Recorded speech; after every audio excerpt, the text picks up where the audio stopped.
안녕하세요. 박홍경 변호사입니다. 이번 시간에는 지난번 책을 순서대로 한번 전체적으로 개관을 해드렸는데, 이번에는 제 1장 내가 당한 일이 성범죄가 맞나, 뭔가 피해를 당했을 때 이게 성범죄인지 아닌지, 혹은 뭐 범죄 자체가 맞는지 이런 부분 좀 의문이 생길 수가 있는데, 그와 관련해서 제 1장에서는 소개를 하고 있습니다. 제 1장에서 원칙이라고 적었는데 기본적입니다. 성범죄가 되려면 뭔가 신체 접촉이 있어야 됩니다. 뭐 추행이든 뭐 강간이든 뭔가 접촉을 전제로 해서 성범죄성이 발생을 하는 것이겠죠. 근데 신체 접촉이 없이도 성범죄가 되는 경우들도 있습니다. 또 피해자, 나도 모르게 신체 접촉을 한 경우, 나는 인식하지 못했지만 신체 접촉을 당해서 범죄 피해를 당한 경우, 이런 경우도 있을 수가 있겠죠. 그리고 또 성범죄가 맞나라는 관점은 아주 오래된 사건인데 이거를 고소를 해서 상대방을 처벌시킬 수 있겠느냐, 이런 쟁점도 있을 수 있겠고, 도저히 헷갈린다, 그럴 때 어떻게 해야 될까, 이런 내용들을 이 장에서 소개를 하고 있습니다. 그래서 제일 먼저 성범죄가 되려면 신체 접촉이 있어야 된다는 게 원칙이라고 하는데, 이 구분이 애매한 게 성희롱입니다.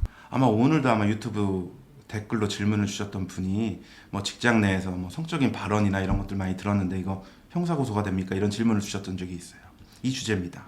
그래서 성희롱의 영역은 대부분 더 넓습니다. 근데 성범죄의 영역은 그 중에 일부라고 볼 수가 있겠죠. 그러니까 성범죄는 성희롱이지만 모든 성희롱이 성범죄는 아니라는 것이죠. 그래서 성범죄 아닌 성희롱의 영역이라는 것도 있을 수 있다는 겁니다. 기본적으로 성희롱이라고 하는 것은 성적 언동입니다. 그래서 성적인 말과 행동, 이런 것들이 성희롱이 되는 것인데, 이 중에서 어떤 신체 접촉이나 어떤 성범죄성을 갖는 게 있고, 그렇지 않고 순수한 어떤 성희롱적인 언행, 말, 여기가 이제 성범죄 아닌 성희롱의 영역이라고 볼 수가 있습니다. 이 성범죄는 이게 형사 처벌이 가능하다는 거죠. 고소를 하면 수사기관에 수사를 해서 가해자를 형사재판에 넘겨서 처벌을 시키는 것이고, 성범죄가 아닌 순수한 성희롱의 영역, 여기 부분은 민사적인 문제라고 볼 수가 있습니다. 형사적인 문제는 아니고, 같은 직장 내에서 발생했다라고 한다면 가해자에 대해서 회사를 통해서 징계를 하거나, 징계는 퇴사시키거나 정직을 하거나 이런 것들이 있겠죠. 혹은 민사적으로 손해배상을 청구할 수 있는, 불법행위는 맞는 것이니까요. 이런 차이점이 있습니다.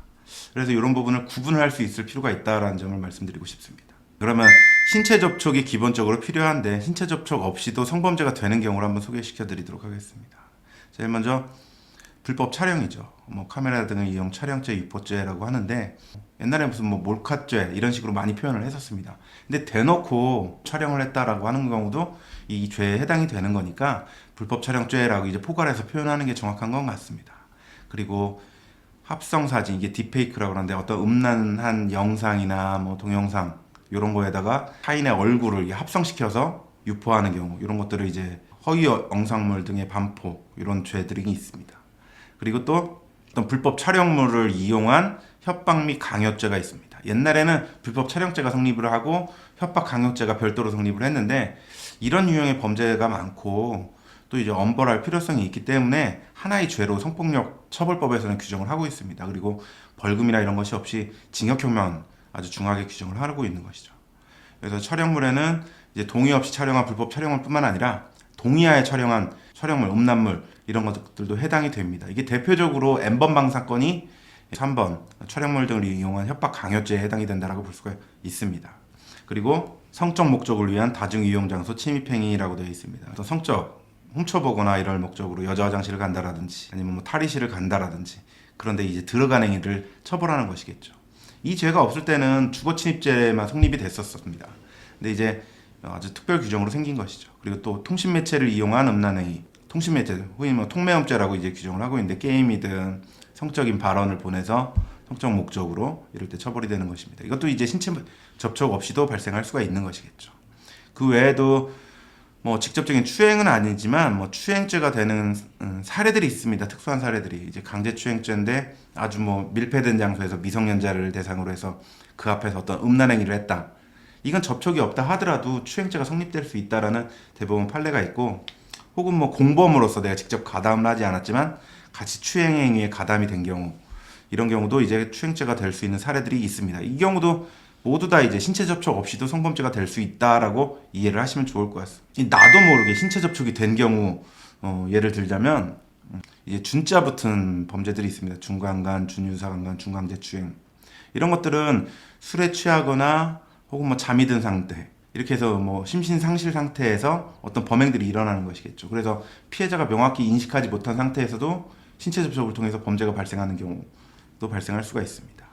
그 외에도 속아서 추행을 당한 경우 이런 경우들도 의외로 있을 수가 있습니다. 가령 굳이 진료할 필요가 없는데 어떤 추행 목적으로 뭐 진료를 빙자해서 어떤 접촉을 했다라고 한다면 혹은 뭐 마사지도 마찬가지겠죠. 이런 경우들은 위계추행죄라고 해서 이런 경우도 피해자 모르게 의식하지 못하게 신체 접촉을 통해서 발생할 수 있는 범죄들이라고 볼 수가 있습니다. 그리고 또 하나는 오래전 사건 기소할 수 있을까 이런 문제가 있습니다. 이게 무슨 말이냐면 뭔가 피해를 아주 예전에 당했는데 너무 오래됐어요. 이걸 과연 현재 입장에서 내가 신고든 고소를 한다면 수사를 해서 처벌할 수 있겠느냐라는 관점입니다. 이건 두 가지 차원에서 먼저 생각을 해보셔야 됩니다. 고소기간이라는 문제가 있습니다. 그러니까 옛날에는 2008년 뭐 이전에는 친고죄로 성범죄가 규정된 경우들이 많이 있습니다. 친고죄라고 하는 것은 피해자가 고소를 해야지 수사가 개시가 되는 범죄를 말합니다. 그래서 피해자가 처벌을 원하지 않는다라고 하면 수사를 할 수 없는 범죄겠죠. 그래서 성인 대상 성범죄 중에는 이게 아마 2013년 6월 달까지는 이게 친고죄가 남아 있었습니다. 그렇기 때문에 이 고소기간, 그 시점까지 2013년 6월 직전에 어떤 성범죄가 났다. 근데 지금 와서 고소를 한다는 건 당시에는 친고죄였기 때문에 이때는 고소기간이 1년이었습니다. 그러면 1년이 지나버렸다라고 한다는 것은 수사를 개시할 수 없는 장애가 될 수가 있겠죠. 그리고 또 고소는 지금 현재도 가능하다고 하더라도 이제 공소시효라는 문제가 있습니다. 공소시효라는 건 일정한 시간적 제한을 두고 수사와 처벌이 가능한 어떤 시간적인 한계를 정한 것을 공소시효라고 합니다. 무한정 수사해서 처벌시킬 수 있다라고 정해놓지 않는 것이죠. 미성년자 대상 성범죄의 경우에는 여러 뭐 특례들을 규정을 하고 있습니다. 공소시효 계산이나 공소시효 기산점이나 공소시효 기간이나 여러 예외들을 규정을 하고 있기 때문에 현재 시점에도 이제 수사를 하거나 재판을 할 수 있는 경우들이 있을 수가 있습니다. 이게 죄명별로 다른데 그래서 많은 좀 어려운 부분이 있다라는 것이겠죠. 그래서 대부분 현재 아주 오래전 일이지만 지금 고소해서 처벌할 수 있을까라는 관점에서 보면 대부분 나는 지금 성인이 되었지만 내가 아주 미성년자일 때 어떤 피해를 당했다라고 한다면 이 부분은 한번 검토해 볼 필요성이 있는 것 같습니다. 근데 가장 중요한 거는 고소도 가능하고 공소시효도 남아있다 하더라도 그러면 무조건 처벌할 수 있느냐? 그건 또 아니거든요. 범죄 혐의 입증의 문제입니다. 이제 증거로 범죄가 성립됐다라는 것을 증거로 보여줘야 되는 게 입증이라고 하는 것인데 너무 시간이 오래돼 있으면 나도 제대로 기억을 못해서 또 아니면 당시에 어떤 증거들이 모두 사라져버렸기 때문에 입증이 될 수 있느냐라는 차원까지도 같이 고민을 해야지 오래전 사건을 내가 지금 현재 입장에서 가해자를 처벌시킬 수 있느냐라는 관점이 해결될 수 있을 것 같습니다. 그래서 오래전 사건 부분은 이런 식으로 한번 정리를 할 수가 있을 것 같습니다.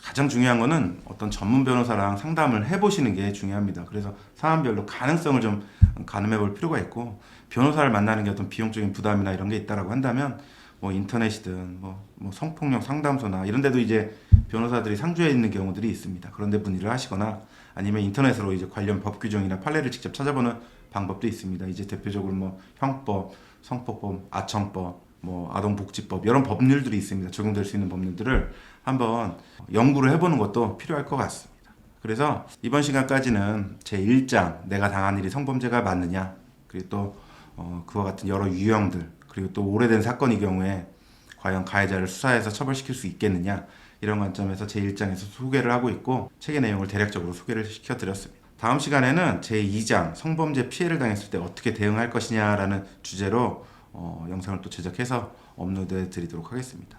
본 영상과 관련해서 궁금하신 부분이 있으면 언제든 질문 주시면 저희가 모든 답변 드리고 또 반영도 하도록 하겠습니다. 감사합니다.